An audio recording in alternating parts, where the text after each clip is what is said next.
क्या आप बहुत ज्यादा निराश हताश होते चले जा रहे हैं और जिसकी वजह से आपके शरीर में बहुत ज्यादा आलस्य बढ़ता हुआ नजर आ रहा है और आप कुछ चीजें बहुत ज्यादा ओवर थिंकिंग करते हैं और कुछ चीजों के मामले में आप बिल्कुल ही रेकलेस हैं, यानी कि आप जाके धड़ाम से कर देते हैं और आपका कोई ध्यान नहीं रहता। अगर ये सारी चीजें आपके साथ हो रही हैं, यानी कि एब्सोल्यूट कियोस आपके लाइफ में मचा हुआ है, तो इसका मतलब है कि राहु केतु शनि इन तीनों में से किसी एक की वजह से या फिर इन तीनों के एक साथ आपको जो कुछ नेगेटिव रिजल्ट्स मिल रहे हैं कुंडली में, तो इन सारी चीजों से बचने के लिए क्या हो सकता है सरल, सिंपल, स्ट्रेट और स्ट्रांग उपाय आज जानेंगे इस वीडियो में। वीडियो को देखिए आखिर तक बिना स्किप किए। Stay tuned.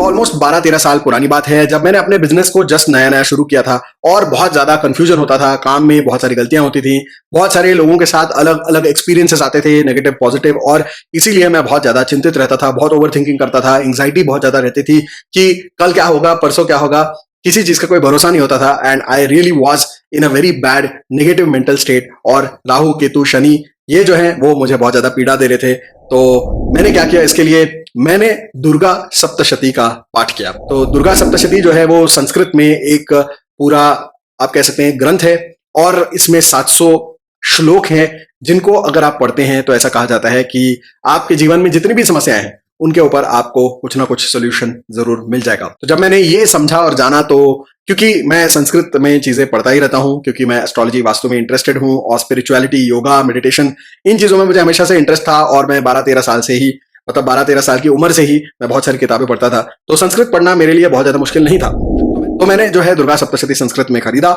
और मैंने उसको पढ़ना शुरू किया और मैं रोज पूरी की पूरी दुर्गा सप्तशती पढ़ने लगा। तो शुरू में मुझे जो है 2-2.5 घंटा लगता था और फिर धीरे धीरे एक हफ्ता जब तक हुआ, तो एक हफ्ता होते होते मैं काफी अच्छा जो है उसमें हो गया पढ़ने में और मेरी स्पीड भी बढ़ गई। तो मैं ऑलमोस्ट 90 मिनट्स में पूरी की पूरी दुर्गा सप्तशती पढ़ लेता था और ये मैंने लगभग आप कह सकते हैं 2-3 महीना इसको मैंने किया। और उस साल मेरा जो बिजनेस है वो काफी बढ़ा और मेरी जो चिंताएं हैं वो काफी ज्यादा कम हुई और मेरा जो आप कह सकते हैं मेरा जो पूरा कॉन्फिडेंस और डिमीनर था वो चेंज हो गया और इसके वजह से मेरी जो प्रोडक्टिविटी है वो बहुत ज्यादा बढ़ गई। तो राहु केतु शनि से होने वाले जितने भी मेरे प्रॉब्लम्स थे वो सारे के सारे खत्म हो गए, ऐसा आप कह सकते हैं, या ना के बराबर हो गए। यानी 5-10% तो सबके जीवन में कुछ ना कुछ होता ही है, लेकिन उससे ज्यादा जितना भी था वो सब कुछ जो है दुर्गा सप्तशती के पाठ करने से पूरी तरीके से खत्म हो गया। तो दुर्गा सप्तशती का पाठ अगर आप करते हैं तो आपको डेफिनेटली लाभ होता है। जिनको संस्कृत पढ़ना अच्छे तरीके से आता है उनको पूरी की पूरी दुर्गा सप्तशती रोजाना पढ़नी चाहिए और इससे आपको बहुत ज्यादा लाभ होता है। ये मैं अपने ही एक्सपीरियंस से आपको बता रहा हूं। अब कुछ लोग ऐसे होंगे जो बोलेंगे कि भाई संस्कृत हम पढ़ नहीं सकते इतना ज्यादा और दुर्गा सप्तशती बहुत बड़ी है, हमसे तो पढ़ी ही नहीं जाएगी। तो चलिए ठीक है, आपकी बात मान लेते हैं, थोड़ा मुश्किल है, थोड़ा लंबा है और सबके पास इतना टाइम नहीं है और संस्कृत पढ़ना जो है वो थोड़ा सा मुश्किल होता है, टंग ट्विस्टर होता है कुछ लोगों के लिए। तो कोई बात नहीं, आपके लिए दूसरा सोल्यूशन यह है कि आप कुंजिका स्तोत्र का पाठ कर सकते हैं। कुंजिका स्तोत्र क्या है? दुर्गा सप्तशती का ही एक पार्ट है, ऐसा आप कह सकते हैं। और कुंजिका स्तोत्र के अंदर ही लिखा हुआ है कि एक बार कुंजिका स्तोत्र का पाठ करना जो है वो पूरी दुर्गा सप्तशती का पाठ करने के बराबर है। अगर आप पूरा का पूरा जो है दुर्गा सप्तशती नहीं पढ़ सकते हैं तो आप कुंजिका स्तोत्र तो पढ़ ही सकते हैं। कुंजिका स्तोत्र आप पढ़ सकते हैं रोजाना 1 बार, 5 बार, 11 बार, जितनी भी आपकी क्षमता है। तो ये भी एक आप ट्राई करके देख सकते हैं। अगर आप कुंजिका स्तोत्र भी नहीं पढ़ सकते हैं तो आपके लिए एक मंत्र है, ओम ऐं ह्रीं क्लीं चामुंडायै विच्चे। ओम ऐं ह्रीं क्लीं चामुंडायै विच्चे, ये मंत्र जो है इसका आप जाप कर सकते हैं। रोजाना 108 बार इसका जाप कर सकते हैं, यानी कि एक माला का जाप कर सकते हैं, या फिर आप 5 माला, 11 माला तक इसको बढ़ा भी सकते हैं। तो ये हो गया सरल। अगर आपको इन तीनों से समस्या नहीं है, बस राहु की जो आपकी समस्या है, राहु महादशा से बहुत ज्यादा लोग डरते हैं कि राहु महादशा आ गई अब तो भाई लंका लग गई, उन लोगों के लिए एक सिंपल उपाय ये भी है कि दुर्गा सप्तशती का जो पहला अध्याय है सिर्फ उसको आपको रोजाना पढ़ना है। ये भी आप कर सकते हैं। अब कुछ लोग ऐसे होते हैं जिनको राहु केतु शनि सबका एक साथ, यानी सारे की दशाएं एक साथ चल रही हैं, सारे के सारे नेगेटिव रिजल्ट दे रहे हैं, साथ में जो है शनि की 7.5 भी चल रही है। तो अगर आपको ऐसा लगता है कि इनके बहुत ही ज्यादा खराब प्रभाव आपको मिल रहे हैं तो आपको इसके साथ और एक उपाय ये जोड़ देना है कि ये जो चीजें आप पढ़ेंगे या जाप करेंगे, जो भी करेंगे, तो उस वक्त आपको नींबू से बना हुआ एक दिया जलाना है दुर्गा जी के सामने। अब नींबू से दिया कैसे जलाएंगे आप? तो आपको नींबू को काटना है, उसका जो जूस है उसको निकाल लेना है और फिर जो खाली नींबू का जो छिलका रहेगा हाफ, तो उसको आपको मोड़ देना है, यानी कि उसको इन्वर्ट कर देना है। और इन्वर्ट करने के बाद जो छिलके का साइड है वो जो है गड्ढा सा बन जाएगा। तो उसके अंदर आपको डालनी है बाती और घी, और उसमें हो गया, आपको दिया की तरह उसको जलाना है और दुर्गा जी के सामने उसको रख देना है। और जो पार्ट है उसको कंप्लीट करिए। उसके बाद जो आपने रस निकाला था नींबू का, उसको आपको पी लेना है देवी जी का प्रसाद मान के। तो ये एक जो है आपको और भी ज्यादा इफेक्टिव उपाय आपको बता दिया। तो इन शॉर्ट, जिनको भी राहु केतु शनि के जो आप प्रॉब्लम्स हैं, समस्याएं हैं, और आप अगर एस्ट्रोलॉजर के पास नहीं जा सकते हैं, वास्तु का कोई उपाय नहीं कर सकते हैं, आपको किसी ने कहा है कि वास्तु को बदल दीजिए, लेकिन आप बदल नहीं सकते हैं, बहुत ही ज्यादा मजबूरी में है, बहुत ज्यादा अगर आप हर तरफ से प्रॉब्लम से पूरी तरीके से घिरे हुए हैं, बिल्कुल आप जो है शनि राहु केतु ने मिलकर आपको जो है चोक स्लैम दे दिया है बिल्कुल। तो ये सारे उपाय हैं, इन सारों को आप पढ़ सकते हैं, जाप कर सकते हैं अपने घर में बैठ के फ्री ऑफ कॉस्ट।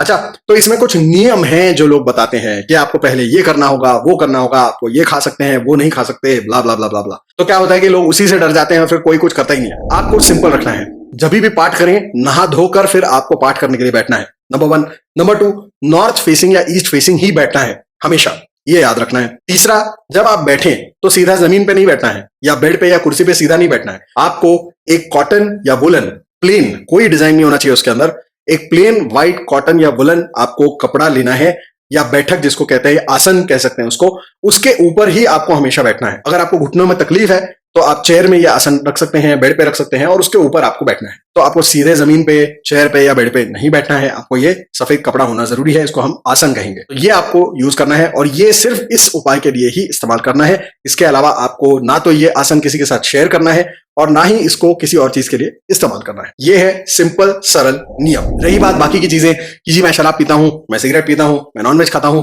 इससे क्या होगा, तो मैं ये आपको बताना चाहता हूं कि दुर्गा जी जो है वो मां सरस्वती, मां लक्ष्मी और मां काली सबका संगम है।